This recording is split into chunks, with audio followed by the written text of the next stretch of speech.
This is just, as we know, the economy is cyclic. So we're somewhat overdue for a recession. In 2023, the magnitude of that recession is debatable, but I think it's at least a light to moderate recession. Potentially, it's on the order of 2009.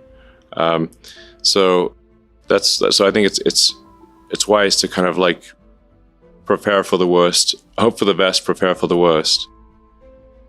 And my best guess is that, we have sort of stormy times for a year to a year and a half, and then things start to, dawn breaks roughly in Q2 24. Don't get too adventurous, like watch out for margin debt.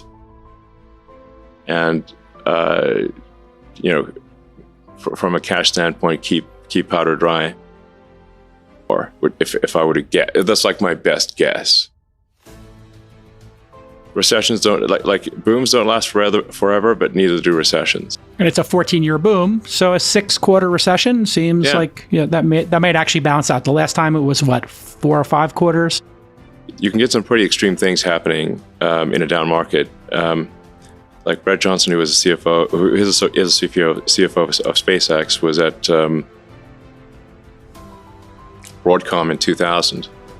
And so it's not easy. Hey, the Twitter files. How much longer are these going to go on? Where do you think the economy is headed right now? Do you think we're in a recession, or is it just a risk? How do you assess our current economic situation? And he said that, and that's a good company making good products. And he said from peak to trough, I think in less than 12 months, Broadcom went down 97%. Well, predicting macroeconomics is always difficult, and one should assign probabilities to these things. But ironically, I did last year. People asked me what I think about the economy. I said, well, I think we might enter a recession in approximately spring of 2022. So, like, even if you had a small margin loan there, you got crushed. It subsequently recovered, and I think to much higher levels. But if there's like mass panic in the stock market, then you got to really be careful about margin debt. Called it, nailed it. Now the thing is that recessions are not necessarily a bad thing. I've now been through a few of them, and what tends to happen is if you have a boom that goes on for too long, you get misallocation of capital, and then those companies, there needs to be sort of an economic enema, if you will, to have everyone sort of shift uncomfortably in their seats. I mean, listen, it's got alliteration. This too shall pass. This too shall pass. It starts raining money on fools, basically. It's like any dumb thing gets money, and I'm sure you've seen a few of those. So at some point it gets just out of control, and you just have a misallocation of human capital, where people are doing things that are silly and not useful to their fellow human beings. And eventually the economic enema does its job. It clears out the pipes, if you will. Yes. and sort of the bullshit companies go bankrupt, and the ones that are doing useful products are prosperous. Which, I mean, David, do you remember this from the PayPal, ex-PayPal days, when we raised $100 million in March of 2000, and we had the demand was so high, we had people like VCs, like just literally without even a term sheet, wiring money into our account. But there's certainly a lesson here that if one is making useful product and has a company that makes sense, make sure you're not running things too close to the edge from a capital standpoint, that you've got some capital reserves to last through irrational times. Because in the past, when there's been a recession, it has gone, it's amazing, it's flipped like a light switch. So it was like there was literally fire hosing money in March of 2000, and then in April 2000, the market went into free fall, and it went from raising money was trivial to even good companies could not raise money in a month. We'll send the term sheet later. They literally would sleuth out our bank account number and wire money in. And we're like, where'd this come from? And it's like, so it's just important to bear in mind that, PayPal almost went bankrupt in 2000. We came close. But thankfully we'd raised that $100 million in March 2000, without which we would be in game over, basically. And we kind of saw it costs. And if it is a recession, which more likely than not, it is a recession. I'm not saying it is, but it probably is. Then just watch your cash flow and get to positive cash flow as soon as you can. Coming. So it's like we got that the X-Confinity merger done in 3 weeks and raised $100 million because we all were like, we see this coming to an end pretty soon. Make sure if you're a healthy company, you got some capital to get through things, and then what's your cost? But I think we probably are in a recession, and that recession will get worse. But these things pass, and then there will be boom times again. So it's like the government can't just have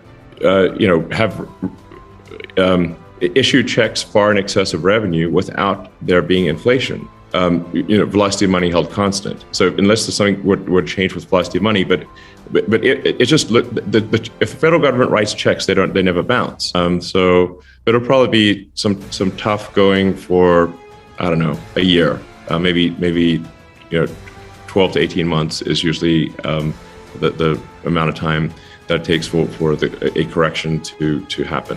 What do you guys think? Yeah. Obviously, so that is effectively creation of more dollars. And if there are more dollars created, then the increase in the goods and services output of the economy, then you have inflation. Again, velocity of money held constant. This is very basic. This is not super complicated. It's not like, I wonder what happens if this is done. Yeah. Have you seen Venezuela?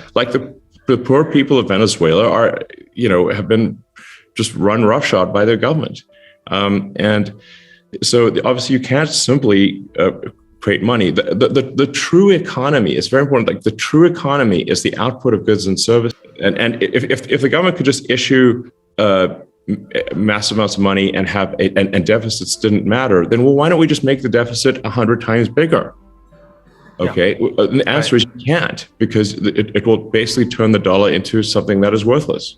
So, and various countries have tried this experiment multiple times. It's not money.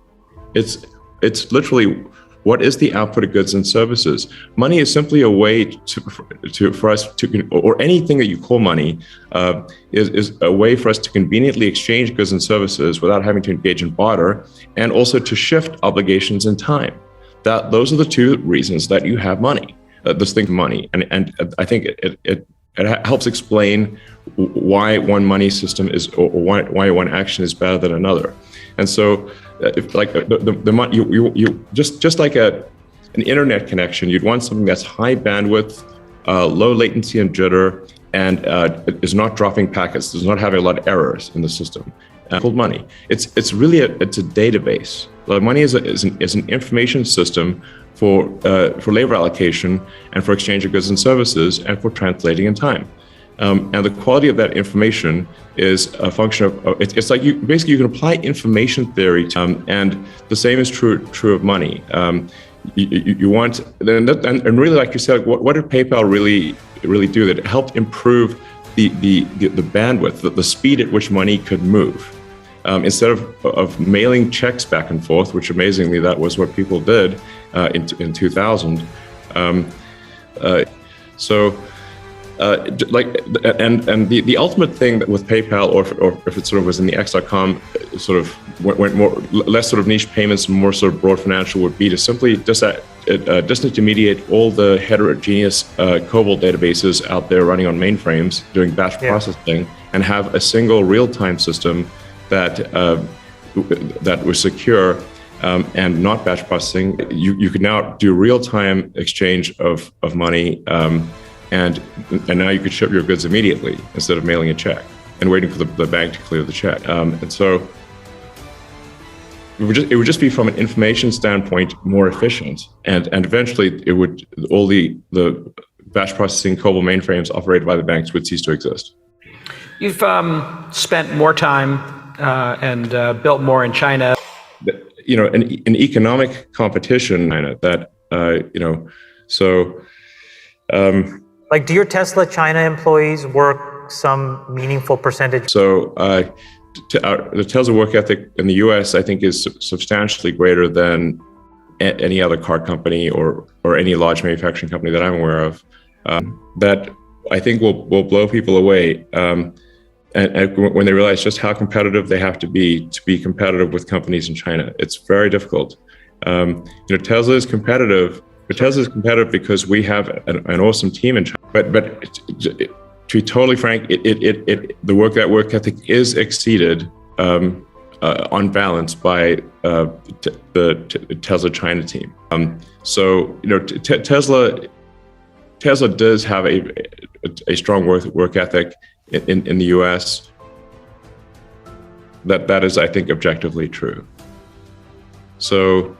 That's not to say there aren't lots of hardworking people at Tesla US. There certainly are. But if you say on average, the work ethic in China is higher. It's just tell us calling it like it is, so that you can go and raise a round, which takes a quarter to 2 quarters, and once you is a minimum requirement. So what about if you're an American CEO?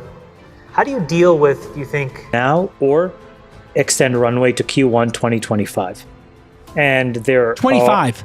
Yes, because I think Not Elon 24. Elon and I are kind of roughly in the same place. We have been for a while, which is like, mid 24 is when the recession ends, and you need to give yourself 2 to 3 quarters of buffer. And, of the companies that I think were the most precariously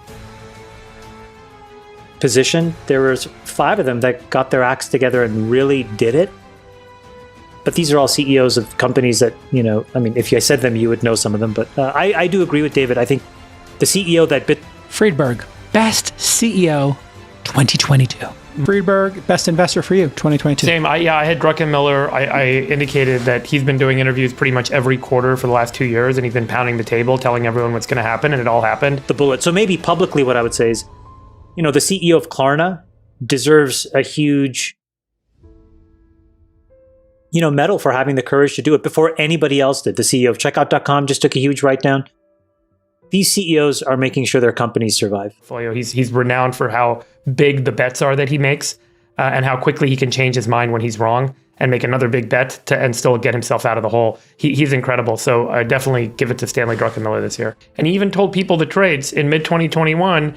He said he was short long-dated treasuries and he was long commodities.